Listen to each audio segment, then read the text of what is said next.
Selamat siang pemirsa, saya Budi Arti kembali hadir menemani Anda dalam Semut hari ini siang. Siang ini kami telah merangkum sejumlah informasi terkini di antaranya. 2 rumah di Gunung Sitoli hangus terbakar. Gereja Katedral Medan batasi jumlah umat. Kejari Karo targetkan pengembalian aset pada 2021. Selain cuplikan berita tadi, kami juga akan menghadirkan beragam informasi lainnya. Pemirsa, kita jelang Sumut hari ini siang selengkapnya.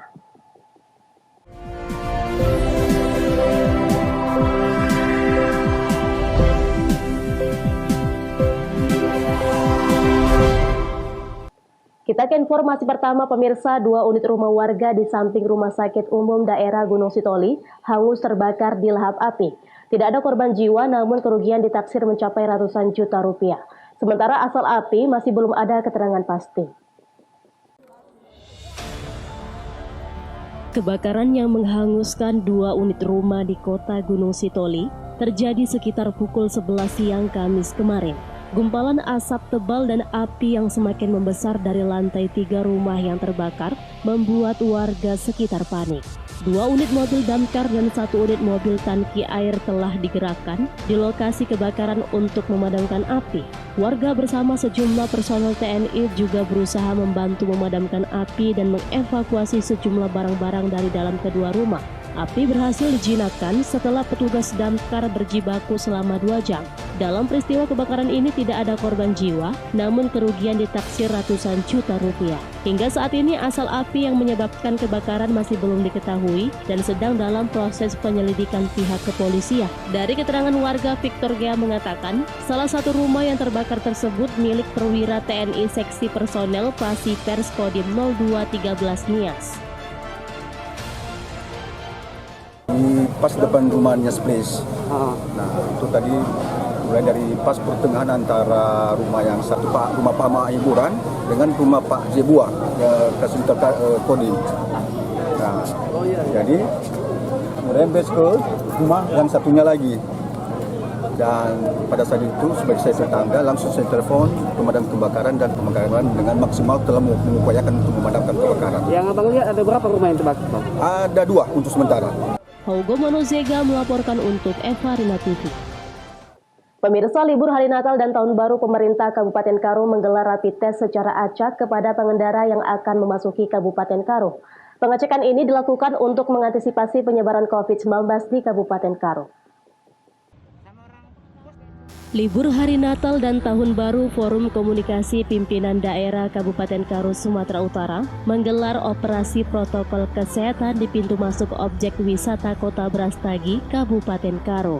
Pengendara yang melintas diberhentikan untuk dicek penerapan protokol kesehatan oleh petugas, baik pengendara dan penumpang diperiksa suhu tubuhnya dan kemudian dilakukan rapid test. Menurut Bupati Karo, Terkelin Brahmana, pengecekan ini dilakukan untuk mengantisipasi penyebaran COVID-19, khususnya di Kabupaten Karo.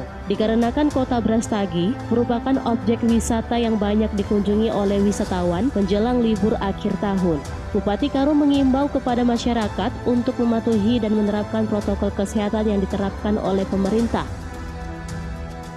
Dari pemerintah Kabupaten Karo bersama Forkopimda, hadir bersama saya Bupati, ada Bapak Pak Dinus, ada Kandim Pak Eko, dan Dinas Kesehatan, lantas semua stakeholder dalam rangka operasi Toba untuk mengantisipasi penyebaran virus COVID supaya jangan mewabah sampai ke Tanah Karo, sehingga dalam operasi ini kita melakukan screening dengan terstruktur dan terbatas, artinya tidak sewenang-wenang dan sebagainya, dengan memberikan edukasi kepada masyarakat bagaimana sebenarnya COVID ini berbahayanya, supaya jangan menyebar kemana-mana.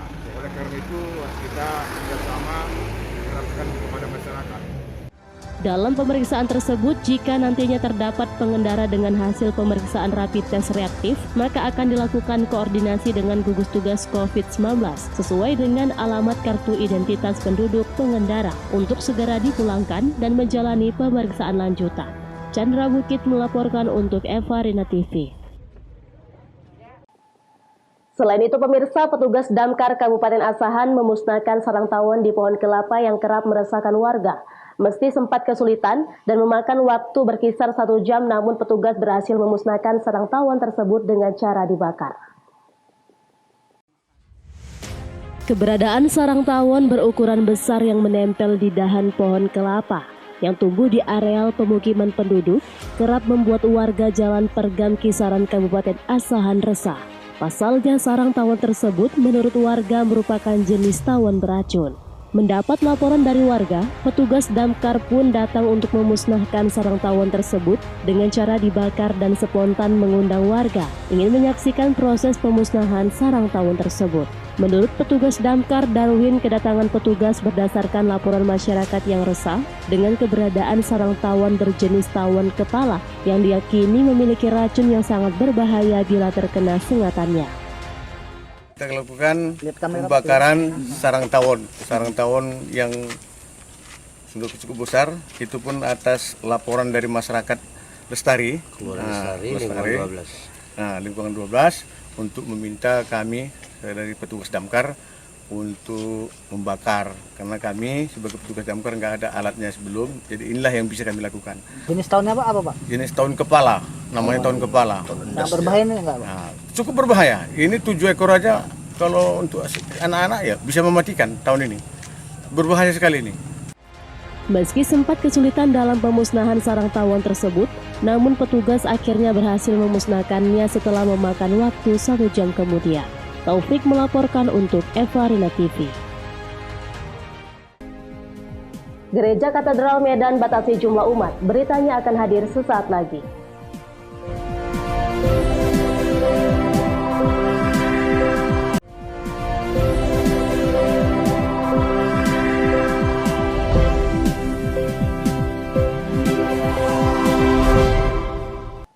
Terima kasih Anda masih bersama kami. Pemirsa, jelang misa malam Natal di Gereja Katedral Medan, Sumatera Utara, pengurus gereja melakukan beberapa persiapan. Nantinya misa terbagi dalam 3 sesi dengan pembatasan jumlah umat. Pengurus Gereja Katedral Medan, Sumatera Utara di Jalan Pemuda, Kamis siang telah melakukan persiapan jelang misa malam Natal. Ornamen dan hiasan bertema Natal pun disusun di bagian dalam gereja, serta proses bersih-bersih di bangku yang akan digunakan oleh para umat. Perayaan misa malam Natal di tengah pandemi COVID-19 ini tetap dilaksanakan dengan tatap muka, namun dengan pembatasan jumlah umat yang hadir. Di mana pada misa sebelum pandemi mencapai ribuan umat, di tengah pandemi dibatasi hanya ratusan umat saja. Penerapan protokol kesehatan 3M juga diberlakukan bagi setiap umat, mulai dari menggunakan masker, mencuci tangan, dan menjaga jarak. Semuanya dilaksanakan dengan protokol kesehatan. Artinya bahwa jemaat atau umat yang akan ikut perayaan dibatasi, yang sebelumnya biasanya itu rata-rata umat yang atau jemaat yang hadir itu berkisar 1.500 ke 2.000 jemaat. Lalu kali ini itu hanya 100 jemaat per perayaan. Misa malam Natal di Gereja Katedral Medan ini terbagi dalam 3 sesi dan akan dimulai pukul 5 sore hingga pukul 9 malam. Nantinya perayaan misa malam Natal juga akan disiarkan langsung secara live streaming melalui kanal sosial media Gereja Katedral Medan. Daniel Pekuali melaporkan untuk Evarina TV.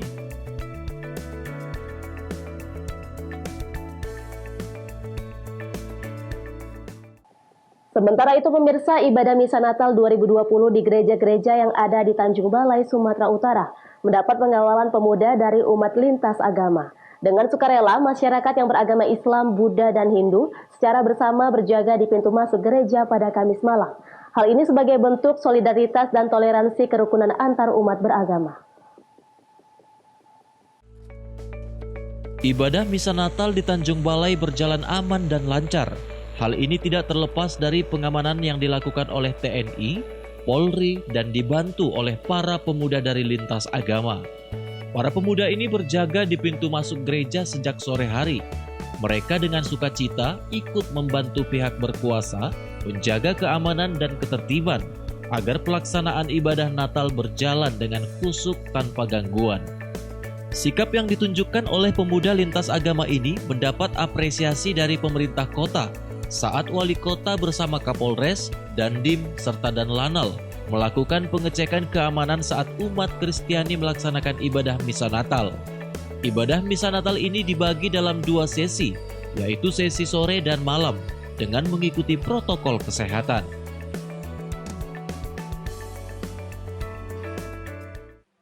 Kami dari pemerintah dan Forum Komunikasi Pimpinan Daerah mengapresiasi yang dilakukan oleh pemuda lintas agama yang malam hari ini berkumpul, yaitu terdiri dari Banser, dari Tionghoa, dan juga umat Islam bersama-sama untuk menjaga toleran yang ada di Kota Tanjung Balai.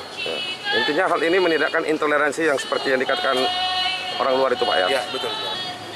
Ya, kami dari warga gereja Katolik Kota Tanjung Balai sangat mengapresiasi daripada tindakan di luar daripada agama Kristen saling mengamankan tentang pelaksanaan ibadah Natal pada tahun ini.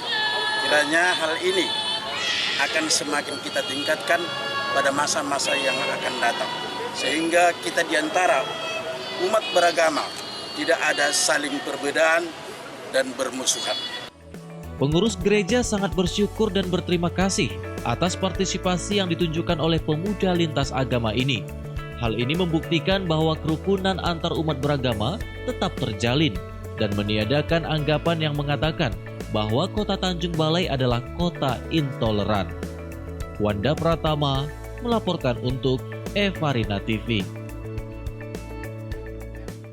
Informasi selanjutnya pemirsa, untuk mengantisipasi lonjakan volume kendaraan mudik jelang libur Natal dan Tahun Baru, ruas tol Medan Binjai telah difungsionalkan sejak Rabu sore hingga puncak arus balik pada tanggal 4 Januari 2021. Seperti diketahui bahwa ruas ini mampu berkoneksi ke ruas tol lainnya seperti Tanjung Murawa hingga Tebing Tinggi. Jalan tol Medan Binjai seksi 1B sepanjang 3,5 km dioperasikan secara fungsional sejak Rabu sore. Hal ini dilakukan dalam rangka mengantisipasi volume kepadatan dan memberikan pelayanan lalu lintas selama arus mudik dan balik pada libur Natal dan Tahun Baru. Seperti diketahui bahwa ruas tol seksi 1B yang hanya 3,5 km ini dapat menghubungkan tol Medan Kuala Namu hingga Tebing Tinggi, juga Belmera menuju ruas Medan Binjai, demikian juga sebaliknya. Adapun pengoperasian akses menuju ruas tol Medan Binjai ini dilakukan sesuai dengan instruksi Kepala Badan Pengatur Jalan Tol perihal pelaksanaan jalur fungsional jalan tol pada libur Natal 2020 dan Tahun Baru 2021 yang menyatakan untuk menyiapkan segmen jalan tol sebagai jalur fungsional libur Natal dan Tahun Baru, sehingga dapat dilalui kendaraan sejak tanggal 23 Desember 2020 hingga puncak arus balik pada tanggal 4 Januari 2021. Ya, perlu kami informasikan bahwa pada hari ini pukul 15.00 akan dibuka connecting dengan ruas Medan Binjai yang akan menghubungkan dari Binjai, Belmera dan sampai ke Tebing Tinggi. Dan itu fungsional hari ini tanggal 23 pukul 15 sampai dengan tanggal 4 Januari pukul 18. Jadi dari Binjai sampai ke Tebing sudah dibuka secara fungsional. Selama proses nanti Pak, proses buka ini apa yang mau kita harapkan Pak dari dibukanya ini untuk evaluasi ke depannya? Terutama kita buka karena memang Nataru ini, Natal Tahun Baru ini kita buka dengan tujuan untuk bisa meningkatkan lalu lintas sehingga dalam perjalanannya pemakai jalan bisa langsung ke tempat tujuan yang lebih jauh. Terkait hal ini, Jasa Marga Tol Belmera dan pihak pengelola Hutama Karya menghimbau seluruh pengguna jalan agar dapat mematuhi ketentuan dan tata tertib yang berlaku di sepanjang jalan tol, serta memastikan kecukupan saldo e-money untuk menghindari kemacetan panjang. Wahyu Pratama melaporkan untuk Evarina TV. Pemirsa, Sumut hari ini akan kembali dengan informasi menarik lainnya. Tetaplah bersama kami.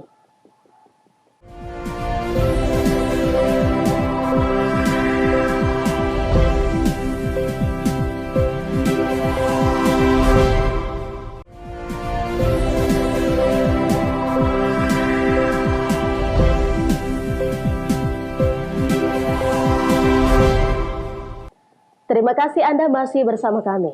Pemirsa, Kejaksaan Negeri Karo merilis hasil pencapaian selama tahun 2020 dengan mengungkap beberapa kasus korupsi. Pada tahun 2021, Kejaksaan Negeri Karo menargetkan pengembalian aset pemerintahan Kabupaten Karo yang banyak dikuasai oleh pihak ketiga.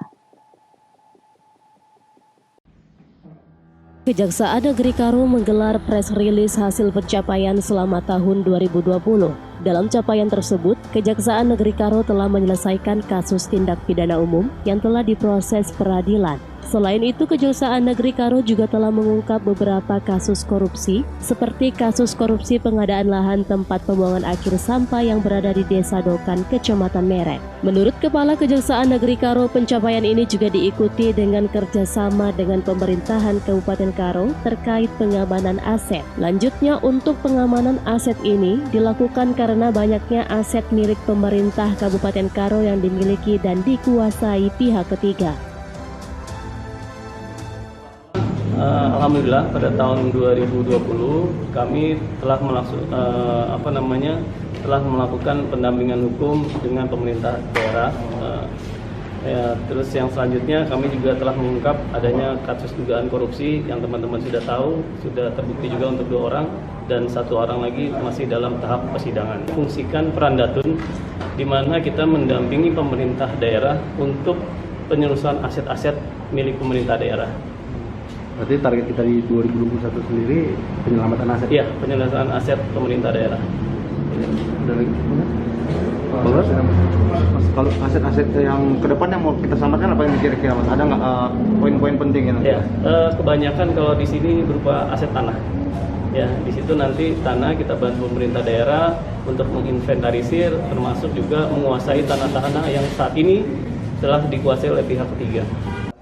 Pada tahun 2021, Kejari Karo juga masih menargetkan untuk kembali mengamankan aset milik pemerintah Kabupaten Karo yang dikuasai oleh pihak ketiga. Chandra Bukit melaporkan untuk Eva Rina TV. Pemirsa, Taman Impian Jaya Ancol tidak melakukan rangkaian acara atau tutup pada hari Natal dan Tahun Baru 2021. Sesuai dengan arahan Gubernur dalam pembatasan kegiatan masyarakat untuk mencegah penyebaran COVID-19. Kawasan Ancol akan mengurangi jam operasionalnya selama libur Nataru.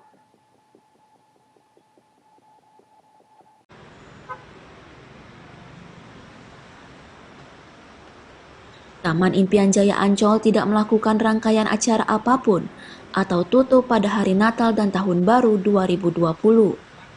Kepala Humas Ancol Rika Lestari, Kamis 24 Desember menegaskan, hal ini sejalan dengan instruksi Gubernur nomor 64 tahun 2020 dan seruan Gubernur nomor 17 tahun 2020 tentang pengendalian kegiatan masyarakat dalam pencegahan COVID-19 pada masa libur Natal dan Tahun Baru. Rika memastikan saat buka kembali setelah Natal, protokol kesehatan di kawasan Ancol akan terus diterapkan secara ketat. Pembelian tiket juga akan dilakukan secara daring untuk mengurangi kontak fisik. Kami tidak ada persiapan khusus karena kami mendukung langkah dari Pemprov DKI Jakarta, yaitu menutup kawasan wisata Ancol, mulai dari pantai, dunia fantasi, SeaWorld, Ocean Dream Samudra, itu kami tidak beroperasi. Jadi tanggal 25 Desember, kemudian tanggal 31 Desember 2020, dan 1 Januari 2021, Ancol menutup operasionalnya sementara dan akan dibuka kembali di luar tanggal-tanggal tersebut. Rika menambahkan, pada 26 Desember dan 27 Desember, kawasan pantai Ancol akan dibuka kembali pukul 6 hingga 19 waktu Indonesia bagian Barat. Untuk dunia fantasi, dibuka pukul 10 sampai 17 waktu Indonesia bagian Barat. Serta Ocean Dream Samudra juga SeaWorld, pukul 10 sampai 16.30 waktu Indonesia bagian Barat. Sementara di tanggal 28 Desember hingga 30 Desember, kawasan pantai kembali dibuka normal hingga pukul 21 waktu Indonesia bagian Barat. Dari Jakarta, Pamela Sakina, Kuntum Rizwan, Kantor Berita Antara, mewartakan.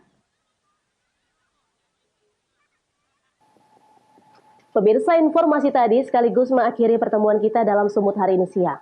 Saya Budi Arti, mewakili kerabat kerja yang bertugas, pamit undur diri dari hadapan Anda. Terima kasih atas kebersamaannya dan sampai jumpa.